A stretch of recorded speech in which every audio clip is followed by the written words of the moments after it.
నమస్కారం N3 news కి స్వాగతం. నేను స్వాతి. ముందుగా ముఖ్యాంశాలు. విద్యను సమాజ శ్రేయస్సుకు వినియోగించాలి. విక్రమసింహపురి విశ్వవిద్యాలయం స్నాతకోత్సవంలో రాష్ట్ర గవర్నర్ అబ్దుల్ నజీర్ పిలుపు. విశాఖ స్టీల్ ప్లాంట్లో అగ్ని ప్రమాదం, బాధితుల్ని పరామర్శించిన కేంద్ర రాష్ట్ర మంత్రులు. రాష్ట్ర వ్యాప్తంగా వామపక్ష పార్టీల వినూత్న నిరసనలు. పెట్రోల్, డీజిల్, గ్యాస్ ధరలు తగ్గించాలంటూ డిమాండ్. గంజాయి కేసులో 16 మంది నిందితులు అరెస్టు. గంజాయిని స్వాధీనం చేసుకున్న కందుకూరు డీఎస్పీ.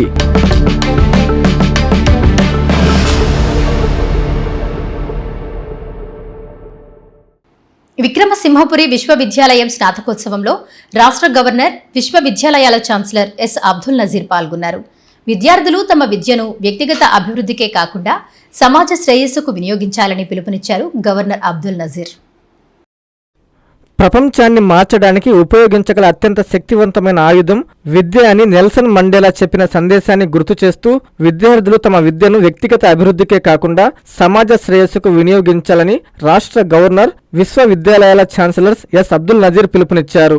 నెల్లూరులోని విపిఆర్ కన్వెన్షన్ సెంటర్లో జరిగిన విక్రమసింహపురి విశ్వవిద్యాలయం 10, 11, 12వ స్నాతకోత్సవ కార్యక్రమంలో ఆయన ముఖ్య అతిథిగా పాల్గొన్నారు. గవర్నర్ కి ప్రజాప్రతినిధులు, అధికారులు, విఎస్యు ప్రొఫెసర్లు ఘన స్వాగతం పలికారు. ఈ సందర్భంగా doctor KI Varaprasad Reddy, professor Govardhan Das, Rajya Sabha సభ్యులు బీదా మస్తాన్రావు యాదవ్లకు విశ్వవిద్యాలయం ప్రదానం చేసిన గౌరవ డాక్టరేట్లపై అభినందనలు తెలిపారు. అలాగే డిగ్రీలు, పీజీ పట్టాలు, పీహెచ్డీలు మరియు స్వర్ణ పతకాలు అందుకున్న విద్యార్థులకు శుభాకాంక్షలు తెలియజేశారు. విక్రమసింహపురి విశ్వవిద్యాలయం గత 17 సంవత్సరాలుగా నాణ్యమైన విద్య, పరిశోధన, సామాజిక సేవల ద్వారా విశేష ప్రగతి సాధించిందని గవర్నర్ ప్రశంసించారు. విశ్వవిద్యాలయం ఇటీవల నాక్ నుంచి 3.23 CGPAతో ఏ గ్రేడ్ పొందడం గర్వకారణమన్నారు. ఈ విజయంతో జాతీయ స్థాయిలో మరింత ఉన్నత స్థానాలను సాధించే సామర్థ్యం విశ్వవిద్యాలయానికి ఉందని పేర్కొన్నారు. ఈ కార్యక్రమంలో ఎంపీ వేమిరెడ్డి ప్రభాకర్ రెడ్డి, ఎమ్మెల్సీ బీదా రవిచంద్ర, ఎమ్మెల్యేలు సోమిరెడ్డి చంద్రమోహన్ రెడ్డి, వేమిరెడ్డి ప్రశాంత్ రెడ్డి తదితరులు పాల్గొన్నారు. విశాఖ స్టీల్ ప్లాంట్లో అగ్ని ప్రమాదం జరిగింది. ప్రమాదంలో గాయపడ్డ బాధితుల్ని కేంద్ర, రాష్ట్ర మంత్రులు పరామర్శించి ధైర్యం చెప్పారు. అన్ని విధాలా అండగా ఉంటామని భరోసా కల్పించారు మంత్రులు. స్టీల్ ప్లాంట్ ప్రమాదంలో తీవ్రంగా గాయపడి 7 హిల్స్ ఆసుపత్రిలో చికిత్స పొందుతున్న సూరిబాబు, పైడిరాజు, పి శ్రీనివాసరావులను మంత్రి లోకేష్, కేంద్ర మంత్రి భూపతిరాజు శ్రీనివాసవర్మ, విశాఖ ఎంపీ భరత్, హోంమంత్రి వంగలపూడి అనిత పరామర్శించారు. గాయపడిన వారి ఆరోగ్య పరిస్థితిని, ఆసుపత్రిలో అందుతున్న చికిత్సా వివరాలను వైద్యులను అడిగి తెలుసుకున్నారు. బాధితులకు మెరుగైన వైద్యం అందించాలని వైద్యులకు సూచించారు. అనంతరం గాయపడిన వారి కుటుంబ సభ్యులను మంత్రి లోకేష్ పరామర్శించారు. కుటుంబ సభ్యులను ఓదార్చి ధైర్యం చెప్పారు. అన్ని విధాలా అండగా ఉంటానని మంత్రి నారా లోకేష్ హామీ ఇచ్చారు. భవిష్యత్తులో ఇలాంటి ఘటనలు పునరావృతం కాకుండా చర్యలు చేపడతామని మంత్రి లోకేష్ ఈ సందర్భంగా తెలిపారు. అమరావతిలో జరిగిన అర్బన్ ఛాలెంజ్ ఫండ్ వినియోగం, లోన్ల సమీకరణ వర్క్షాప్లో రాష్ట్ర మంత్రి పొంగూరు నారాయణ, హడ్కో సీఎండీ సంజయ్ కులశ్రేష్ఠులు పాల్గొన్నారు. మున్సిపల్ ఆస్తుల ప్రైవేటీకరణ అంటూ జరుగుతున్న ప్రచారం పూర్తి అవాస్తవమని చెప్పారు మంత్రి నారాయణ. అమరావతిలోని మున్సిపాలిటీలకు కేంద్రం ఇస్తున్న అర్బన్ ఛాలెంజ్ ఫండ్ వినియోగం, లోన్ల సమీకరణపై ఏపీఓఎఫ్ఐడిసి ఆధ్వర్యంలో వర్క్షాప్ జరిగింది. 2 రోజుల పాటు జరిగే వర్క్షాప్ కి ముఖ్య అతిథులుగా మంత్రి నారాయణ, హడ్కో సీఎండీ సంజయ్ కులశ్రేష్ఠులు విచ్చేశారు. ఈ సందర్భంగా మంత్రి నారాయణ మాట్లాడుతూ మున్సిపల్ ఆస్తుల ప్రైవేటీకరణ అంటూ జరుగుతున్న ప్రచారం పూర్తి అవాస్తవమని చెప్పారు. మున్సిపాలిటీలు ఆర్థికంగా బలపడేలా పీపీపీ విధానంలో ప్రాజెక్టులు చేపట్టాలని సూచించామని పేర్కొన్నారు. టెండర్ విధానంలో పీపీపీ ప్రాజెక్టులు చేపడుతున్నామని తెలిపారు. ప్రజలకు నీరు, రోడ్లు, డ్రైనేజీ కల్పించడమే ప్రభుత్వ ప్రాధాన్యమని తెలిపారు. ఈ కార్యక్రమంలో మున్సిపల్ శాఖ ముఖ్య కార్యదర్శి సురేష్ కుమార్, డైరెక్టర్ సంపత్ కుమార్, మున్సిపల్ కమిషనర్లు పాల్గొన్నారు. దాదాపు మన రాష్ట్రంలో ఈరోజు more than 20,000 crores already urban ఇన్ఫ్రాస్ట్రక్చర్తో స్టార్ట్ చేసాం. రాష్ట్ర ఖజానా ఖాళీ చేసిపోయిన గత ప్రభుత్వం అనేక ఆర్థిక ఇబ్బందులున్నా గౌరవ ముఖ్యమంత్రి గారు వారికి ఉన్న అపార అనుభవంతో ఈరోజు దాదాపు మున్సిపల్ ఏరియాలో 20,000 కోట్లతో ఆల్రెడీ వర్క్స్ గ్రౌండ్ అయినాయి.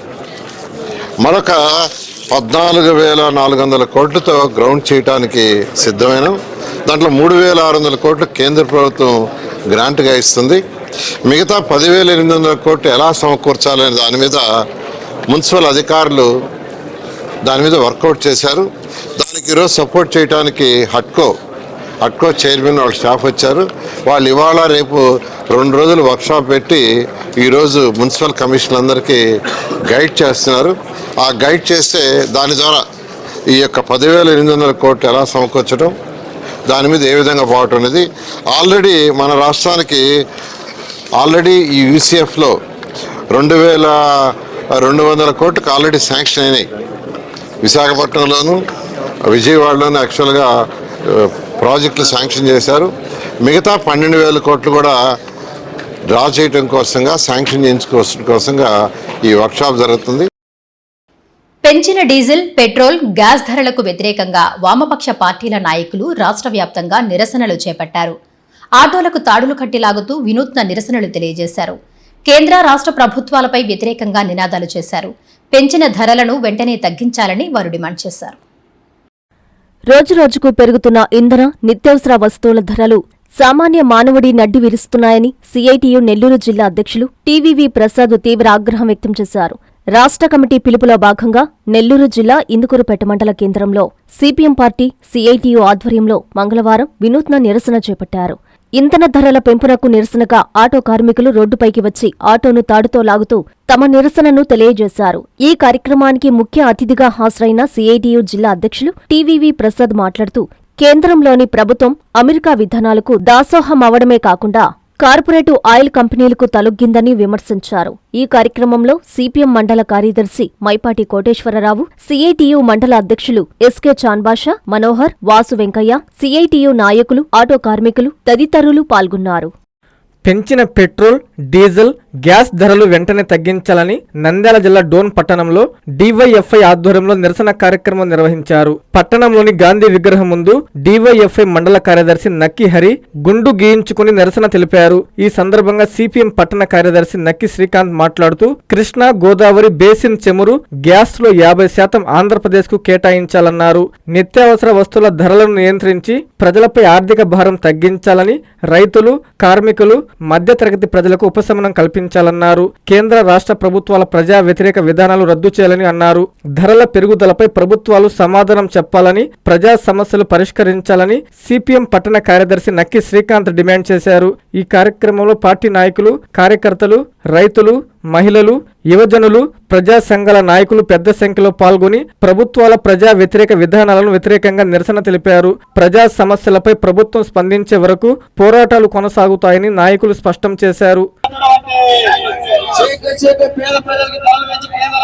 అన్నమయ్య జిల్లా పొంగనూరు ముడప్ప సర్కిల్ వద్ద ఆటో కార్మికులతో కలిసి పొంగనూరు సిపిఐ, ఏఐటియుసి ఆధ్వర్యంలో పొంగనూరులో నిరసన కార్యక్రమం నిర్వహించారు. పెరిగిన పెట్రోల్, డీజిల్, గ్యాస్ ధరలకు వ్యతిరేకంగా నిర్వహించిన ఈ కార్యక్రమంలో నాయకులు వెంకట రమణారెడ్డి, కె రామ్మూర్తి పాల్గొన్నారు. ఈ సందర్భంగా నాయకులు మాట్లాడుతూ పెట్రోల్, డీజిల్, వంట గ్యాస్ పెరగడం వల్ల నిత్యావసర సరుకులకు విపరీతమైనటువంటి రేట్లు పెరిగి రోజువారీ కూలీ చేసుకునే కార్మికులు ఎలా బతకాలని ప్రశ్నించారు. కేంద్ర రాష్ట్ర ప్రభుత్వాలు క్షుణ్ణంగా ఆలోచించాలని, లేని పక్షంలో రాబోయే రోజుల్లో ప్రజలే మీకు గుణపాఠం చెప్తారని అన్నారు. ఈ కార్యక్రమంలో CPI party town secretary Rammurthy, AITUC నాయకులు P Venkata Ramanareddy, auto union నాయకులు వాసు, సలీం, అలీ, కె సురేష్, సుబ్రహ్మణ్యం తదితరులు పాల్గొన్నారు. పెరిగిన పెట్రోల్, డీజిల్, గ్యాస్ ధరలను ఖండిస్తూ వామపక్షాల పార్టీ నాయకులు, కార్యకర్తలు నెల్లూరులోని భారీ నిరసన ర్యాలీ నిర్వహించారు. నెల్లూరు సిటీ గాంధీబొమ్మ సెంటర్ నుండి వీఆర్సీ సెంటర్ వరకు ర్యాలీ చేపట్టి వీఆర్సీ సెంటర్లో రాస్తారోకో చేపట్టారు. పెరిగే ధరలకు హద్దే లేదు, ఏలే వారికి బుద్ధే లేదు అని కేంద్ర రాష్ట్ర ప్రభుత్వాలకు వ్యతిరేకంగా పెద్ద ఎత్తున నినాదాలు హోరెత్తించారు. దీంతో ఆ ప్రాంతంలో ట్రాఫిక్ పూర్తిగా స్తంభించిపోయింది. విషయం తెలుసుకున్న పోలీసులు ఘటనా స్థలానికి చేరుకుని నిరసనను విరమించాలని నాయకులను కోరారు. వారు ససేమిర అనడంతో ఇరువురి మధ్య కాసేపు వాగ్వాదం, తోపులాట జరిగింది. అనంతరం వామపక్ష పార్టీల నాయకులు మాట్లాడుతూ దేశంలో పెట్రోల్, డీజిల్, గ్యాస్ ధరలు భారీగా పెరిగి ప్రజలు తీవ్ర ఇబ్బందులు ఎదుర్కొంటున్నారని అన్నారు. గతంలో ఏ ప్రభుత్వం ఇంత భారీ ఎత్తున ధరలు పెంచిన పరిస్థితి లేదని ఆరోపించారు. మన పక్క రాష్ట్రాల్లో మనకన్నా 6 రూపాయల తక్కువకు పెట్రోల్, డీజిల్ దొరుకుతుంటే ఆంధ్రప్రదేశ్ పాలకులు అదనపు భారాలు మోపి ప్రజల నడ్డి విరుస్తున్నారని మండిపడ్డారు. తక్షణమే పెంచిన పెట్రోల్, డీజిల్, గ్యాస్ ధరలను రద్దు చేయాలని డిమాండ్ చేశారు. ఈ కార్యక్రమంలో వామపక్ష నాయకులు, కార్యకర్తలు పాల్గొన్నారు.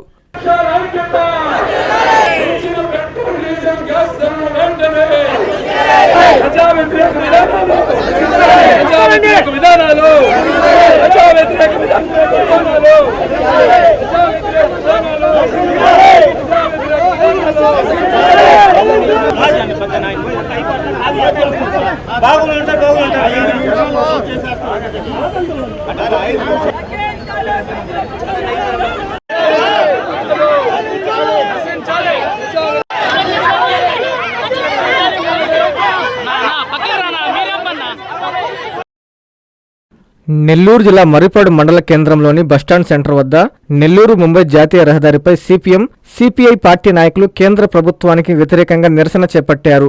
పెట్రోల్, డీజిల్, వంట గ్యాస్ ధరలను వెంటనే తగ్గించాలని డిమాండ్ చేస్తూ జాతీయ రహదారిపై ధర్నా నిర్వహించారు. దీంతో కొంతసేపు వాహనాల రాకపోకలు నిలిచిపోయి ట్రాఫిక్ అంతరాయం ఏర్పడింది. ఈ సందర్భంగా సిపిఎం నాయకులు మూలి వెంగయ్య మాట్లాడుతూ కేంద్ర ప్రభుత్వం పెట్రోల్, డీజిల్, గ్యాస్ ధరలను పెంచి ప్రజలపై అధిక భారం మోపుతుందని ఆరోపించారు. అధిక పన్నుల ద్వారా ప్రజల నుంచి భారీగా వసూలు చేయడం సరికాదని విమర్శించారు. పెరుగుతున్న ధరలతో సామాన్య, మధ్యతరగతి ప్రజలు తీవ్ర ఇబ్బందులు ఎదుర్కొంటున్నారని అన్నారు. పెరిగిన పెట్రోల్, డీజిల్ ధరలకు వ్యతిరేకంగా అనంతపురంలో వామపక్ష పార్టీల ఆధ్వర్యంలో పెద్ద ఎత్తున నిరసన కార్యక్రమం చేపట్టారు. కేంద్రంలోని బీజేపీ ప్రభుత్వం మునుపెన్నడూ లేని విధంగా ప్రజల నడ్డి విరిచి పెట్రోల్, డీజిల్, గ్యాస్ ధరలు వరుసగా పెంచుతూ పోవడం పట్ల సిపిఐ, సిపిఎం నాయకులు ఆగ్రహం వ్యక్తం చేశారు.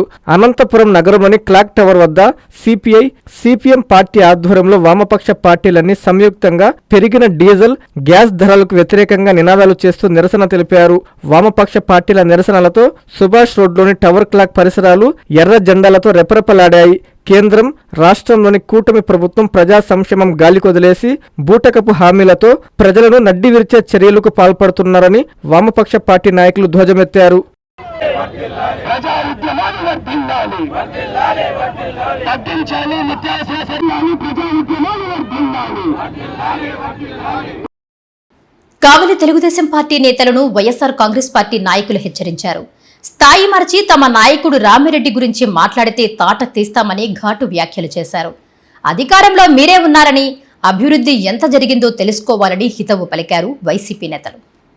స్థాయి మరచి కావలి మాజీ ఎమ్మెల్యే ప్రతాప్ కుమార్ రెడ్డిను ఇష్టానుసారంగా మాట్లాడితే తాట తీస్తామని వైసీపీ నేతలు హెచ్చరించారు. సోమవారం మీడియా సమావేశంలో టీడీపీ నేతలు దేవరకొండ శ్రీనివాసులు, రహీంలు ప్రతాప్ కుమార్ రెడ్డిని ఉద్దేశించి చేసిన వ్యాఖ్యలను వారు తప్పుబట్టారు. వైసీపీ కాపు మహిళా నేత కళ్యాణి ఘాటుగా మాట్లాడారు.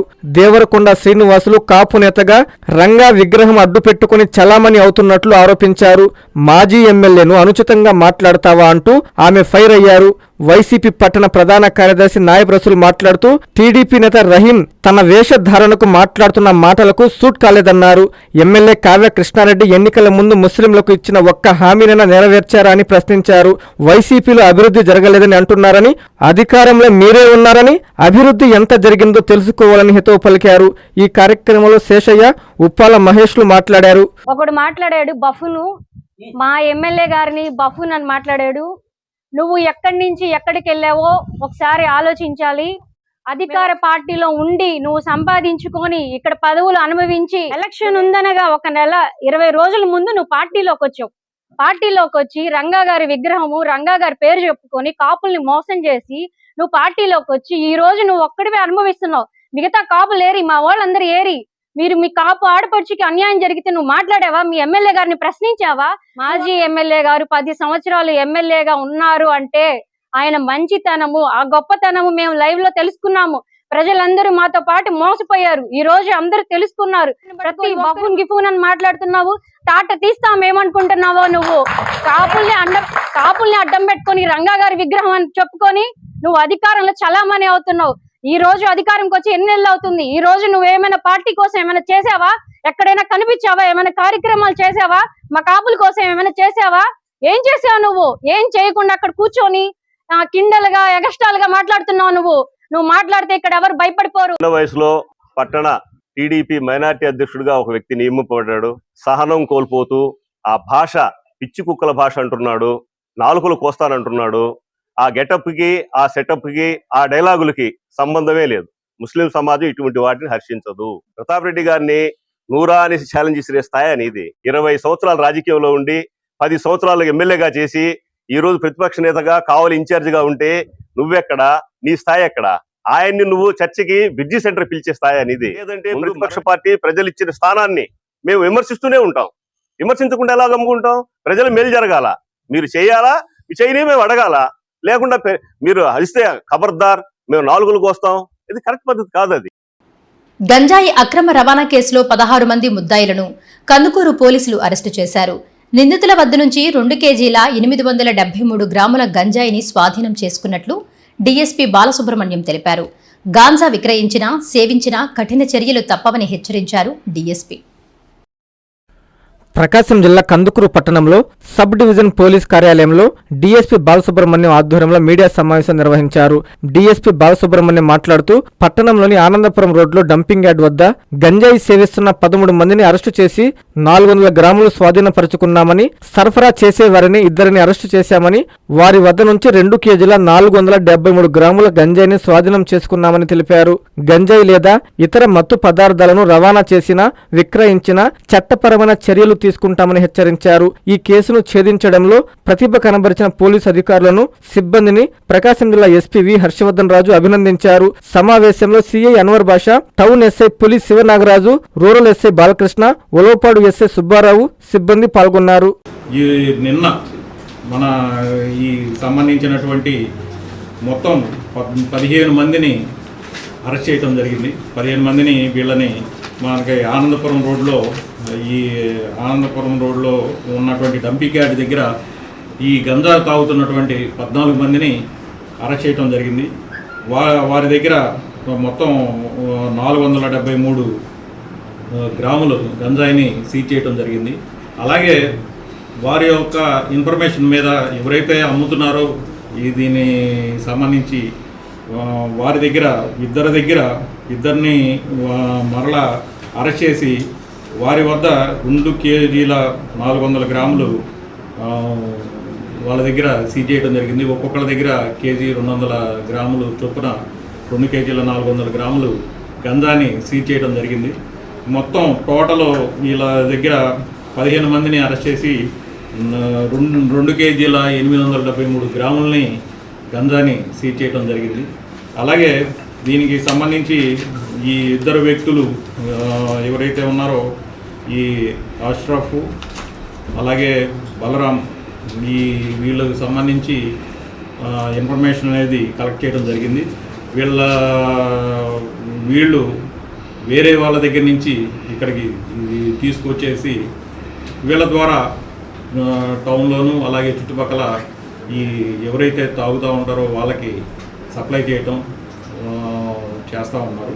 అట్లాంటి వారిని అరెస్ట్ చేయడం జరిగింది. కోయికుంట్ల మండలంలో విజిలెన్స్ అధికారులు ఆకస్మిక దాడులు చేశారు. అక్రమంగా నిల్వ ఉంచిన 234 బస్తాలను స్వాధీనం చేసుకున్నట్లు కర్నూలు విజిలెన్స్ సీఐ వెంకటప్రసాద్ తెలిపారు. నిందితుడు అమర్నాథ్ రెడ్డిపై కేసు నమోదు చేసి దర్యాప్తు చేస్తున్నట్లు చెప్పారు సీఐ. నంద్యాల జిల్లా కోయిలకుంట్ల మండలంలో విజిలెన్స్ అధికారులు మెరుపు దాడులు నిర్వహించారు. ఈ దాడుల్లో భారీగా రేషన్ బియ్యం స్వాధీనం చేసుకున్నారు. పట్టణంలోని సంతపేటలో గుట్టుచప్పుడు కాకుండా నిల్వ ఉంచిన 234 బస్తాల రేషన్ బియ్యం గుర్తించారు. పక్కా సమాచారంతో రంగంలోకి దిగిన కర్నూలు విజిలెన్స్ ఎస్ఐ వెంకటప్రసాద్ బృందం రేషన్ బియ్యం నిల్వలపై గడ్డం అమర్నాథ్ రెడ్డి అనే వ్యక్తికి చెందినవిగా గుర్తించారు. పంచనామా పూర్తి చేసి స్వాధీనం చేసుకున్న బియ్యాన్ని కోయిలకుంట్ల పోలీసులకు అధికారులు అప్పగించారు. విజిలెన్స్ అధికారుల ఫిర్యాదుతో నిందితుడు అమర్నాథ్ రెడ్డిపై కోవెలకుంట్ల పిఎస్లో కేసు నమోదు చేశారు. కోవెలకుంట్ల పట్టణంలో రెవెన్యూ మరియు విజిలెన్స్ ఎన్ఫోర్స్మెంట్ కర్నూలు ఎస్ఐ మరియు వాళ్ళ సిబ్బంది సంతపేట ఏరియాలో రైడ్ చేసి ఒక షెడ్లో అక్రమంగా నిర్వహించిన పీడిఎస్ రైస్ 234 బస్తాలను స్వాధీనం చేసుకుని పంచనామా ద్వారా మాకు రెవెన్యూ ఇన్స్పెక్టర్ ద్వారా కంప్లైంట్ ఇవ్వడం జరిగింది. అందులో గడ్డం అమర్నాథ్ రెడ్డికి చెందిన బస్తాలుగా గుర్తించినట్లు ఫిర్యాదు ఇచ్చినారు. దీనిపైన అక్రమంగా పీడిఎస్ రైస్ నిల్వ ఉంచడం అనేది ఎసెన్షియల్ కమోడిటీస్ యాక్ట్ ప్రకారం నేరం కావున దాని ప్రకారం కేసు నమోదు చేసి దర్యాప్తు చేపట్టడం. ఆర్టీసీ బస్సును మోటార్ బైకు ఢీకొట్టిన ఘటన నెల్లూరు జిల్లా బుచ్చిరెడ్డిపాలెంలో చోటు చేసుకుంది. ఈ ప్రమాదంలో ద్విచక్ర వాహనదారుడికి తీవ్ర గాయాలయ్యాయి. చికిత్స నిమిత్తం నెల్లూరు ప్రభుత్వాసుపత్రికి తరలించారు. పోలీసులు కేసు నమోదు చేసి దర్యాప్తు చేపట్టారు. నెల్లూరు జిల్లా బుచ్చిరెడ్డిపాలెం మండలంలోని అమ్మోరు తోపు వద్ద ముంబై జాతీయ రహదారిపై రోడ్డు ప్రమాదం చోటు చేసుకుంది. బద్వేల్ నుండి నెల్లూరు వైపు వెళ్తున్న ఆర్టీసీ బస్సును నెల్లూరు వైపు నుండి బుచ్చి వైపు వస్తున్న ద్విచక్ర వాహనం ఢీకొట్టింది. ఈ ప్రమాదంలో ద్విచక్ర వాహనదారుడికి తీవ్ర గాయాలయ్యాయి. గాయపడిన వ్యక్తిని 108లో నెల్లూరు ఆసుపత్రికి తరలించారు. ఎస్ఐ సంతోష్ రెడ్డి ఘటనా స్థలానికి చేరుకొని వివరాలు సేకరిస్తున్నారు. ముందు వెళ్తున్న కారు, స్కూటీ సడన్ గా ఆపడంతో వాటిని తప్పించబోయి బస్సును ఢీకొన్నాడని స్థానికులు అంటున్నారు. గాయపడిన వ్యక్తి దగదర్తి మండలం రంగసముద్రం గ్రామానికి చెందిన వ్యక్తిగా పోలీసులు గుర్తించారు. గోవాలో ఘోర పడవ ప్రమాదం జరిగింది. సుమారు 23 మంది మృతి చెందగా 64 మంది గల్లంతైనట్లు అధికారులు గుర్తించారు. స్థానికులను, పర్యాటకులను, అధికారులను తీవ్ర దిగ్భ్రాంతికి గురిచేసింది. ఈ విషాద ఘటన దేశాన్ని కలచివేసింది. దేశాన్ని కలిచివేసే విషాద ఘటన గోవాలో చోటు చేసుకుంది. పర్యాటకుల సందడితో కలకలలాడే గోవాలో ఓవర్లోడ్తో ప్రయాణిస్తున్న ఓ పడవ ప్రమాదానికి గురై మునిగిపోవడంతో భారీ ప్రాణ నష్టం సంభవించింది. ఈ ప్రమాదంలో ఇప్పటివరకు 23 మంది మరణించినట్లు అధికారులు వెల్లడించగా 40 మందిని సురక్షితంగా రక్షించారు. మరో 64 మంది ఆచూకీ ఇంకా లభించకపోవడంతో గల్లంతైన వారి కోసం సహాయక బృందాలు విస్తృతంగా గాలింపు చర్యలు చేపట్టాయి. సముద్రంలో జరిగిన ఈ ప్రమాదం స్థానికులను, పర్యాటకులను, అధికారులను తీవ్ర దిగ్భ్రాంతికి గురిచేసింది. ఘటన జరిగిన వెంటనే కోస్ట్ గార్డ్, నౌకాదళం, విపత్తు నిర్వహణ బృందాలు రంగంలోకి దిగి సహాయక చర్యలను వేగవంతం చేశాయి. సముద్ర అలలు, వాతావరణ పరిస్థితులు ప్రతికూలంగా ఉన్నప్పటికీ గల్లంతైన వారిని గుర్తించేందుకు నిరంతరంగా శోధన కొనసాగుతోంది. పడవ సామర్థ్యానికి మించి ప్రయాణికులను ఎక్కించుకోవడమే ప్రమాదానికి ప్రధాన కారణమని తెలుస్తోంది. పడవ అధిక లాభాల కోసం పడవ యజమాని భద్రతా నిబంధనలను పక్కనబెట్టి ఎక్కువ మందిని ఎక్కించాడని ఆరోపణలు వినిపిస్తున్నాయి. ప్రయాణికుల సంఖ్యపై సరైన నియంత్రణ లేకపోవడం, భద్రతా ప్రమాణాలను పాటించకపోవడం వంటి అంశాలు ఈ విషాదానికి దారితీశాయని అధికారులు భావిస్తున్నారు. అయితే ఈ ఘటనకు కేవలం యజమాని నిర్లక్ష్యమే కాకుండా ప్రజల మితిమీరిన ఉత్సాహం కూడా ఒక కారణమని పరిశీలకులు అభిప్రాయపడుతున్నారు. నెల్లూరు రూరల్ నియోజకవర్గంలో చంద్రబాబు వెన్నుపోటుకు 2 ఏళ్లు కార్యక్రమాన్ని నియోజకవర్గ ఇన్ఛార్జ్ ఆనం విజయ్ కుమార్ రెడ్డి నిర్వహించారు. ఎన్నికల సమయంలో చంద్రబాబు నాయుడు బూటకపు హామీలు ప్రకటించి ప్రజలను మరోసారి మోసం చేశారన్నారు. ఈసారి రూరల్ నుంచి పోటీ చేసేది నేనేనని ఎమ్మెల్యే కోటంరెడ్డి శ్రీధర్ రెడ్డికి సవాల్ విసిరారు ఆనం విజయ్ కుమార్ రెడ్డి. ఈ సోషల్ మీడియాలో ఎవడెవడో ఏదేదో రాయిస్తా కూర్చుంటాడు కన్ఫ్యూజన్ కోసం. అదొక తమాషా. తమ్ముడా, నేను ఒకటే చెప్తాగా, నీకు నేనే, ఇంకెవడెవడు రాడు, నేనే. నువ్వు రౌడీ జనంతో వస్తే సరైన కార్యకర్తలతో 1000 మందితో వస్తా. డబ్బుతో వచ్చావా, నీ అక్రమ సంపాదనకి మించిన డబ్బు తీసుకోవడం నిలబడతాం. నా ఇంటి గుండెలు పట్టుకొని ఎలాడినా మీకే అంతుంటే మాకెంత ఉండాలా?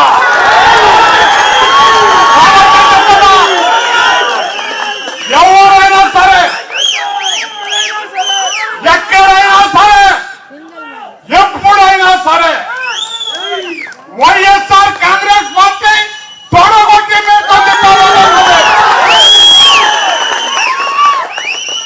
అంతే తప్ప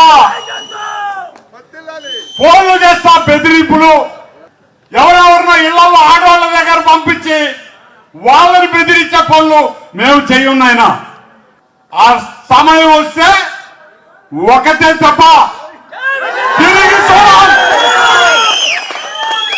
అనవసరంగా ఒకరి జోలికి రావు. రాజకీయ పార్టీలండి ఇవి. ఎన్నో పార్టీలు ఉన్నాయి. ఎవరి పని వాళ్ళు చేసుకొని వెళ్ళాలని అంతిమంగా నిర్ణయించేది ప్రజలు.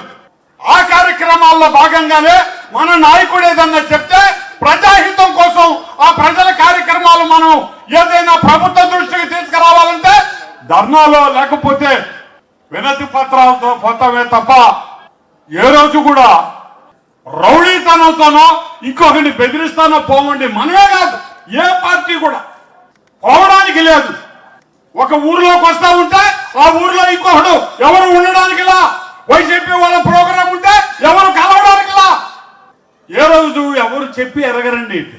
కమ్యూనిస్టు పార్టీలు ఉండేవి, బలంగా ఉన్న రోజులు ఉన్నాయి. ఇదే రూరల్ మండలంలో వాళ్ళు శాసించిన రోజులు ఉన్నాయి. వాళ్ళు కూడా ఇటువంటి కార్యక్రమాలు చేయలే. కానీ జగన్మోహన్ రెడ్డి పేరు చెప్పి నేను చచ్చా నాకు కొడుకు పెట్టకపోతే నా ఆత్మ శాంతించదన్నటువంటి ఏం చేస్తున్నారా ఈరోజు? కొరివి పెట్టే రోజైతే ఖాయం, పక్కా తప్పదు వస్తుంది. కానీ దానికి ఇతర పార్టీల కార్యకర్తల్ని నాయకుల్ని బెదిరించాల్సిన అవసరం లేదండి. ఎంతసేపు పడుతుందయ్యా తగుకి? ఎంతసేపు పడుతుంది? పాలేటి గంగమ్మ తల్లి ఆలయంలో జాతర మహోత్సవాలు కన్నుల పండుగగా కొనసాగుతున్నాయి. ఉత్సవాలలో అమ్మవారి గ్రామోత్సవాన్ని అత్యంత వైభవంగా నిర్వహించారు. భక్తులు విశేషంగా పాల్గొని అమ్మవారిని దర్శించి తరించారు. నెల్లూరు జిల్లా సంగం గ్రామంలోని శ్రీ పాలేటి గంగమ్మ తల్లి ఆలయంలో జాతర మహోత్సవ వేడుకలు అత్యంత వైభవంగా జరుగుతున్నాయి. జాతరలో భాగంగా భక్తులు పెద్ద సంఖ్యలో పాల్గొని అమ్మవారికి ప్రత్యేక పూజలు నిర్వహించారు. అనంతరం అమ్మవారి గ్రామోత్సవాన్ని ఘనంగా నిర్వహించారు. అమ్మవారిని విశేష పూల అలంకరణతో శోభాయమానంగా తీర్చిదిద్దగా తప్పెట్లు తాళాల మధ్య గ్రామ పురవీధుల్లో ఊరేగింపుగా తీసుకెళ్లారు. ఈ సందర్భంగా భక్తులు అమ్మవారిని దర్శించుకుని మొక్కులు చెల్లించుకున్నారు. యాదవ కులస్తులు తమ ఆచార సాంప్రదాయాల ప్రకారం ఉత్సవాల ముందు వీరతాళ్లను కట్టుకొని ప్రత్యేకంగా ఆకర్షణగా నిలిచారు. జాతరలో అమ్మవారి వేషాలు ఆకట్టుకున్నాయి.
వార్తలు ముగించే ముందు ముఖ్యాంశాలు మరోసారి. విద్యను సమాజ శ్రేయస్సుకు వినియోగించాలి. విక్రమసింహపురి విశ్వవిద్యాలయం స్నాతకోత్సవంలో రాష్ట్ర గవర్నర్ అబ్దుల్ నజీర్ పిలుపు. విశాఖ స్టీల్ ప్లాంట్లో అగ్ని ప్రమాదం, బాధితుల్ని పరామర్శించిన కేంద్ర రాష్ట్ర మంత్రులు. రాష్ట్ర వ్యాప్తంగా వామపక్ష పార్టీల వినూత్న నిరసనలు, పెట్రోల్, డీజిల్, గ్యాస్ ధరలు తగ్గించాలంటూ డిమాండ్. గంజాయి కేసులో 16 మంది నిందితులు అరెస్టు, గంజాయిని స్వాధీనం చేసుకున్న కందుకూరు డీఎస్పీ.